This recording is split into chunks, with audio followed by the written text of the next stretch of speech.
Terceira razão pela qual você pode confiar no que está escrito aqui, como sendo a verdade, é a razão pela qual o Evangelho foi escrito. Mais ou menos no século XVIII, final do século XVII, século XVIII, apareceu um estudioso alemão chamado Hermann Reimarus. E ele era um incrédulo e ele não acreditava em nada que estava escrito aqui. E ele disse, olha, o que aconteceu aqui foi o seguinte, os discípulos roubaram o corpo de Jesus, vieram com aquela história de que ele tinha ressuscitado, porque eles não queriam voltar a trabalhar. Porque eles, durante 3 anos, eles andaram com Jesus e o pessoal dava dinheiro. Né? É verdade, diz lá que Jesus e os 12 tinham uma bolsa.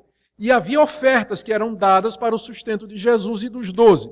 Jesus morreu, os discípulos se viram sem a fonte de renda. Eles disseram, vamos fazer o seguinte, vamos roubar o corpo de Jesus, né?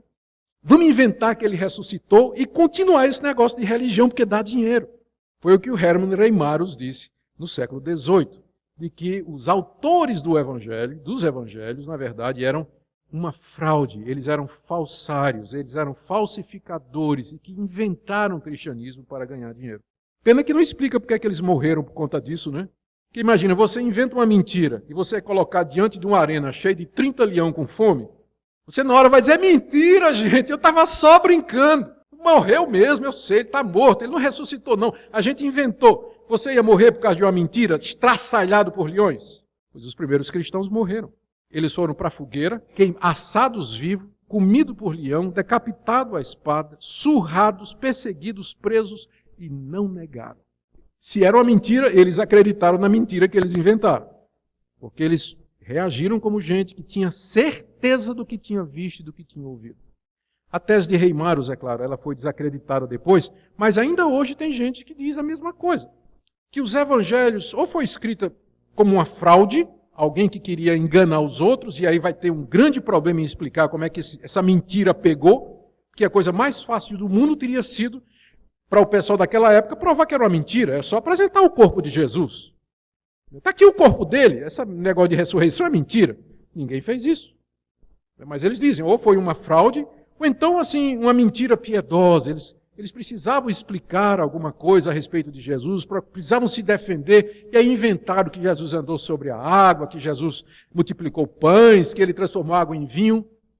Gente, a gente sabe que com o tempo, a superstição das pessoas acaba inventando lendas. É só você estudar, por exemplo, a história do padre Cício Romão, lá no Nordeste do Ceará, e você vai ver que depois de um tempo começaram a aparecer lendas sobre o padre Cício. Mas eram lendinhas do tipo assim, olha, uma vez uma pessoa estava doente e foi conversar com ele e saiu curado. Mas lenda do tipo, ressuscitou dos mortos, andou em cima da água, abriu os olhos de cego e de aleijado, transformou água em vinho e multiplicou pães para a multidão de 5.000 pessoas. Esse é o tipo de lendinha que não se forma em 30 anos. Porque tem testemunha. Tem gente que viveu naquela época que poderia facilmente desmentir, desmistificar tudo aquilo. Poderia mostrar o embuste que esses homens estavam fazendo. Só que ninguém fez. Então está difícil acreditar que foi fraude. Está difícil acreditar que era lenda, porque passou pouco tempo. Em menos de 30 anos dos fatos, Lucas está escrevendo aqui, dizendo que tem testemunha viva, pode perguntar. Gente que andou, que viu, que testemunhou tudo aquilo. Então, esse evangelho foi escrito não com o objetivo de criar uma religião para se ganhar dinheiro. E, infelizmente, tem gente que se aproveita do cristianismo para ganhar dinheiro. É uma pena. Porque ele, quando surge o cristianismo, ele não surge por conta disso. Olha por que ele surge. Verso 4. Eu escrevi tudo isso, Teófilo, para que você tenha plena certeza das verdades em que você foi instruído. É isso que Lucas queria. Ele queria dar um relato de como o cristianismo começou, quem foi Jesus, por que ele veio ao mundo, os fatos que cercaram a sua vida, aqueles sinais e prodígios. E depois, no livro de Atos, como a igreja cresceu, como ela se multiplicou. É isso que o Evangelho quer mostrar. É isso que a Bíblia quer mostrar. É isso que é o cristianismo. Não é uma religião para ganhar dinheiro. Não surge de fraude e não foi inventada por mercenários. As pessoas que viram, que foram convencidas que Jesus é Deus, que Ele é o Salvador do mundo e que deram a vida por isso. Quarta razão, e está muito ligada a tudo o que eu disse agora. A data em que foi escrito. Eu pessoalmente creio que esse evangelho foi escrito por volta do ano 63, 65 depois de Cristo. Alguns querem datar depois da década de 70. Mas o motivo pelo qual um bom número de estudiosos diz que esse livro foi escrito mais ou menos pela década de 70, é porque Lucas faz um relato tão minucioso da queda de Jerusalém. Ele está escrevendo aqui mais ou menos no ano 60. Ele está escrevendo aqui, vamos esquecer a data por enquanto. Ele dá um relato da queda de Jerusalém antes da queda aparecer ou acontecer, tão detalhado, descrevendo inclusive que é cercada de exércitos, que tem o levantamento de trincheiras. Os detalhes são tão grandes que o pessoal diz é impossível que isso foi escrito antes.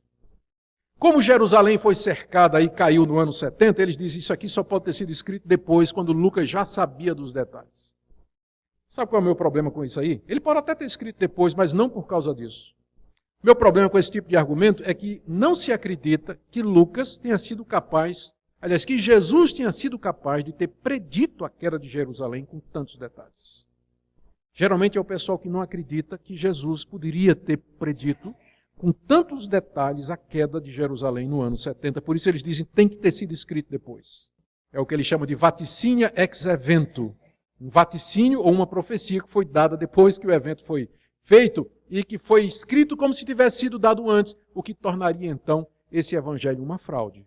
Por isso eu não tenho um problema em acreditar que foi na década de 60, antes da queda de Jerusalém, porque eu creio que Jesus era Deus e como Deus ele previu em detalhes o que iria acontecer, profetizou o que ia acontecer com Jerusalém.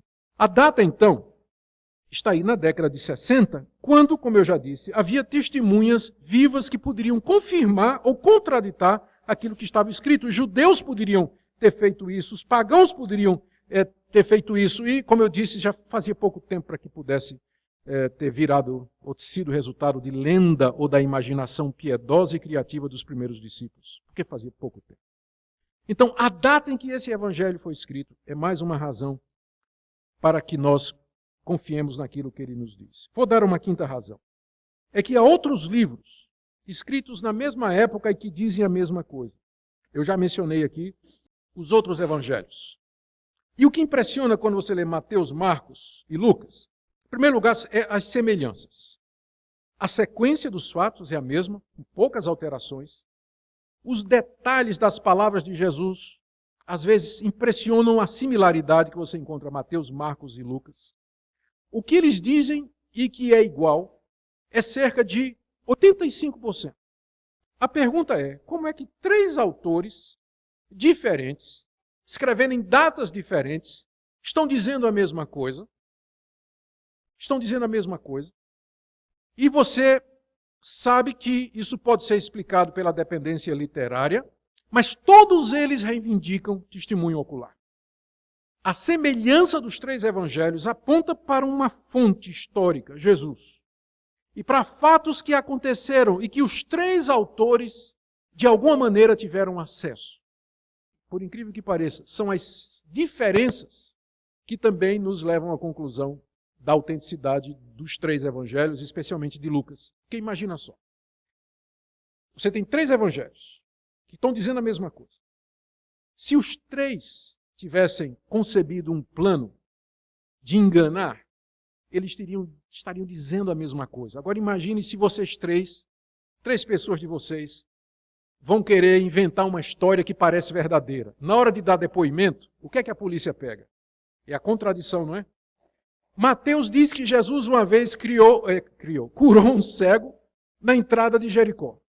Aí vem Marcos e diz que eram 2 cegos. E vem Lucas que diz que eram 2 cegos na saída de Jericó. Se tivesse havido um acordo para enganar, será que eles não teriam combinado os detalhes? Mas é interessante que às vezes os evangelhos parecem um contradizer o outro. Uma história é contada diferente num evangelho do que é contada no outro. O que é que isso significa? Significa que eles não sentaram numa reunião e disseram, vamos inventar uma mentira para enganar o mundo.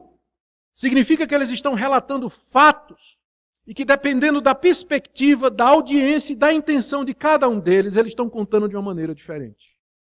Eram provavelmente 2 cegos que começaram a pedir a Jesus para serem curados na entrada da cidade e Jesus atendeu na saída. Cada um conta a história de uma perspectiva diferente. Não pode ser? Então, o que impressiona é que o Evangelho de Lucas é corroborado por outras fontes que, com certeza, não houve combinação, não houve um plano. E aí o que vem mais? Paulo, um judeu, na verdade, um fariseu que perseguiu os cristãos, perseguiu até a morte, prendeu cristãos, considerava que o cristianismo era uma farsa e uma ameaça. Esse judeu se converte em algum lugar aí, no final da década de 30, no início da década de 40. E já no final da década de 40, início da década de 50, ele começa a escrever. Talvez o livro de Gálatas foi o primeiro. E lá ele já narra a mesma coisa que você vai encontrar no que Lucas vai narrar na década de 60. Ele vai falar da morte de Cristo, vai falar da ressurreição de Jesus, vai falar da divindade de Jesus. E nos outros livros desse judeu convertido, que não era discípulo de Jesus, não era um dos 12, portanto, não pode ser dito assim que ele estava em acordo para fazer uma combinação. Mas é um autor independente dos evangelhos. Ele vai narrar as mesmas coisas que os evangelhos contêm, o evangelho de Lucas, com poucas variações. Para não falar ainda da carta de Tiago, da carta de Judas, discípulo de Jesus, para não falar da carta aos Hebreus, para não falar das 3 cartas de João, escritas em épocas diferentes por autores diferentes, mas todos dizendo a mesma coisa. Essa é mais uma razão para que você acredite no que esse evangelho está dizendo, porque ele não está falando sozinho. Se você gostou do vídeo, deixe seu like e continue assistindo.